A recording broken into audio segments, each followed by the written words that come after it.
The UFC just announced a number of awesome matchups. We're going to go through them bit by bit. I'm going to tell you my initial thoughts on every single fight, and then I'm going to give you my early pick for each one. So let's start first with this one from Brett Okamoto. UFC Fight Night, September 23rd, per Dana White, according to ESPN's Brett Okamoto. Rafael Fiziev, Mateusz Gamrot. We had heard rumblings about this for a while. This fight makes so much sense in terms of the rankings and where these two guys are in their career. Absolutely love this matchup. The next one they have is Bryce Mitchell versus Dan Ige. This is a fight that's been brewing for a long time. I'll tell you a little bit later about how long this feud has sort of been going on. So that makes a ton of sense. And they kind of verbally agreed to it on Twitter as well. So not surprised to see this. Glad to see this one get booked. The other fight they have booked, Edson Barbosa will take on Sodiq Yusuf per MMA Junkie. Love that fight too. Rankings wise makes a lot of sense there. And then the last one that they announced as well from Nolan King and Farah Hanoun from MMA Junkie. Junkie announcing a lot of matchups here. Chikadze taking on Alex Casillas. Another good fight as well. Good to see Chikadze get a fight booked. That's going to be taking place at UFC Singapore. Okay, bit by bit, let's go through these fights. And again, I want to get your thoughts at the end on each matchup, your picks, all that fun stuff. We'll get into it. Okay, so Fiziev and Gamrot. Yeah, makes a ton of sense. So Gamrot, obviously, last fight coming off that kind of I wouldn't say controversial. It was a close fight with Jalen Turner getting the split decision win. I know there's some people who felt like Jalen did enough to win. Yeah, that was a very good victory there for Gamrot to get. Of course, he had the fight with Dariush where he lost the fight prior. And then he had the win, which was also a bit controversial over Arman Tsarukyan. I've said this before. I thought Arman did enough to defeat Mateusz Gamrot. That should be a loss for him. But even prior to that, a couple nice wins over Holtzman, Stevens, Ferreira, finishing Diego Ferreira. That's a win that has aged quite well. Did lose to Guram, which is a loss that has not aged very well, although a very close fight as well, a split decision. So him fighting Fiziev, good step up here. This sort of, if he gets the win here, that gets him back to where he was in the contender spot prior to fighting Beneil Dariush. So really like that fight there. Mateusz Gamrot, 32 years old. He is 5'10" with a 70.5 inch reach, taking on Fiziev, who's 30 years old, 5'8" with a 71.5 inch reach. You'll see there, Gamrot going to be a little bit taller.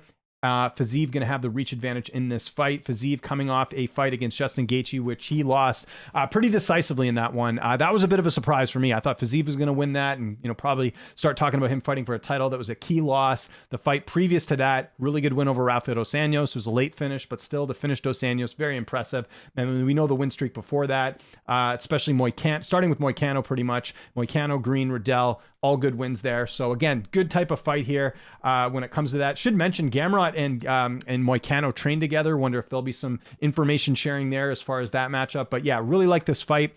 Early pick on this fight, I'm going to go Fiziev. I think he keeps it standing, and I think the striking's a little bit better on Fiziev's side. Curious to see what the odds will be on this one. If I had to guess, I do think Fiziev will be the favorite, despite the fact that he is coming off a loss in this last fight, although you never know. He's also a little bit younger, so I think Fiziev likely will take this one, but we'll see. Again, all these fights will be early looks, no doubt about it. I will definitely be going more in depth on every single matchup. So that's matchup number one. Love it. Great job, UFC. Okay, second matchup, Bryce Mitchell, Dan Ige. Gonna have to do a quick Google search here. Dan Ige, grappling, Bryce Mitchell. There was some sort of thing about, I think it was this one, or I'm trying to remember what it was. There was a whole backstory. I thought I would be able to find it on a quick Google search, but here, let me actually type in this. Sorry, we're kind of doing this in real time here. Ali Abdel Aziz. There was a whole thing about, here we go. From 2019. This is how far this rivalry goes back. UFC fighter Bryce Mitchell was challenged to a 10K BJJ match by Ige's manager. Now, if you look here, I don't know if he's his manager, but I know Ige works for his management company, so we'll just assume. But the challenge comes from controversial manager who reps many stars, blah, blah, blah. He issued the challenge. I accepted it and privately messaged him. So this stemmed from a potential matchup with Ige saying that he could submit him here. That's what it came down to. Let me just see if we can find it here. I think it was I'm pretty sure it was regarding this. Let me just double check here. Yeah, stipulation match. Let me just find this here. Sorry for wasting time here. I will talk about the matchup in a sec, but I do think this is important. You young blood. Oh yeah, here we go. This is where it started here. Okay, it was this tweet. My apologies.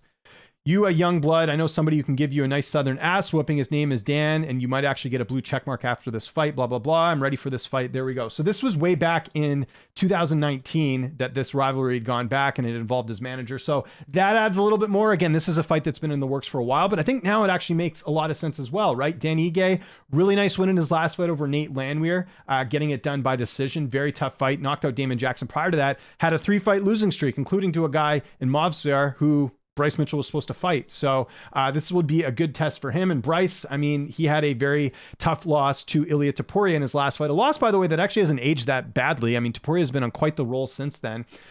So, you know, was it an off night for Bryce? We'll have to see. Prior to that, couple nice wins. Edson Barbosa, that was a really good win looking back now. Andre Fili as well. We'll see if Bryce can get it done, but I think this is a very good fight, even in terms of the rankings, because whereas Ige is number 13, Bryce is number 12. Again, perfect matchmaking here in terms of the matchup.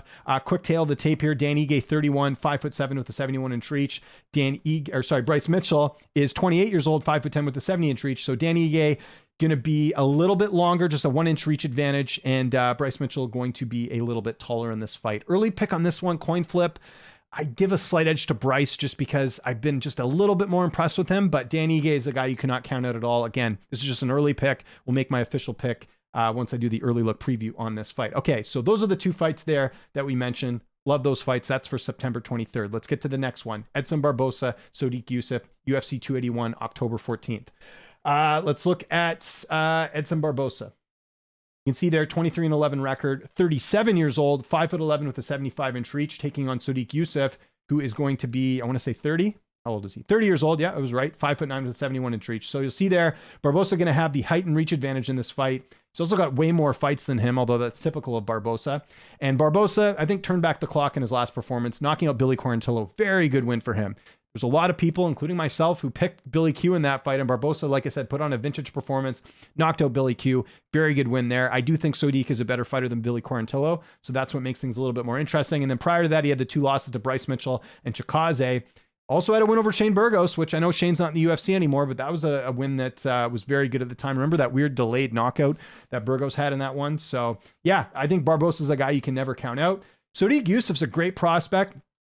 Nice quick finish in his last fight, 30 seconds over Don Shanis, who I don't believe is in the UFC anymore. Could be wrong. Had a nice win over Casillas. Just the one loss there to Arnold Allen. Couple nice wins over Fili, Benitez, Moraes, etc. Doesn't fight that much, and I'm not really sure the reason why. You look at their 2 fights in 2020, just 1 fight in 2021. I had 2 fights last year, has yet to fight this year. We're already coming up to the fall, so it's been a bit of a layoff for him coming in. Love Sodiq a lot. I think there's a potential for him to win this fight, but right now I do think Barbosa wins this. I think he's the better striker, and I think he edges this one out. This is another fight I will definitely be doing an early look on. Really excited for this fight and a lot of featherweight fights, which is great. And then the last fight, we've got Chikadze and Alex Casillas. Of course, Chikadze has not fought since he had that pretty brutal loss to Calvin Kattar, which was way back in January before that, 2022. So big layoff coming into this fight. Again, had the win over Barbosa, which looked great, and then finished Cub Swanson, Jamie Simmons, Omar Morales, etc. So yeah, a little interested in Chikadze. There were some rumors, and I don't know if you saw the interview on my channel about him fighting Brian Ortega. That did not come to fruition. So I know he's been ready to fight. It's just a matter of getting opponents. Glad to see Sodiq step up and take this one. But one thing I got to note here, 34 years old. I think people forget Chikadze maybe not as young as you would think. So, youth is going to be on the side of, actually, no, he's fighting Casillas. What am I talking about?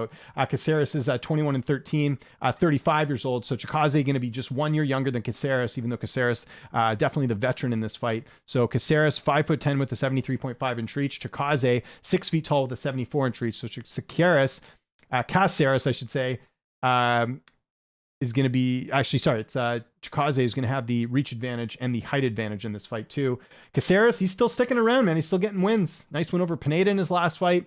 Knocked out Julian Erosa. Lost to Sodiq Yusuf. Then a couple wins prior to that over a couple guys who I don't think are in the UFC anymore. I think Choi is, but he was actually supposed to fight Chikadze way back in 2020. Has wins over Chase Hooper and Steven Peterson. We'll see how this one goes, but Casillas, like I said, still sticking around. Chikadze, we'll see if he can bounce back from that loss to Calvin Kattar. I got to go Chikadze in this fight. I know he had a bad fight against Kattar. Kattar's a contender. Casillas is one of those guys who's been hanging around in the rankings. Do think Chikadze gets this one done as well. And I didn't mention the odds on the other fight. I think Chikadze will probably be like a 2-1 favorite here. I think with Barbosa and Yusuf might be the favorite because he's younger, but I could see Barbosa maybe being like a -150. And then I think Ige and Mitchell, I could see it being a pick 'em, honestly, because I do think it's very close in terms of what they both bring to the table here. So there we go. I guess the last thing I'll mention, there is one guy that does not have a fight book, and I don't know what's next for him. Movsar, what's going on with him, right? He had that fight with Mitchell booked. They decided not to rebook it. I think if you need to do a fight for him, if he just needs to keep active, I'm not really sure if he's injured or not or what the deal is, but I know it's not a ranked fighter because listen, all the ranked fighters are booked up, right? Except, well, I guess Allen maybe, but I don't think Movsar is going to get to a fight like that, or maybe we could do him and Ortega, him or Allen. But one fighter that I think could make sense for him just to keep him active if he wants to keep active is Jonathan Pierce. Him and Mitchell were supposed to fight. Maybe you just do that fight instead. I don't know. But he's the one guy out there that I'm really curious to see who gets booked next. But again, kudos to the UFC. Some great matchmaking here and loving all these fights. So we got a lot to talk about here. Let me know in the comments which fights you like the most. What are your early picks? Do you like the matchups? Let me know all this. I'm definitely down to discuss all this in the comments with all of you. Follow me on Twitter, TikTok, Instagram, @Lynch on Sports. I'm James Lynch. Thanks so much for watching, and I'll see you next time.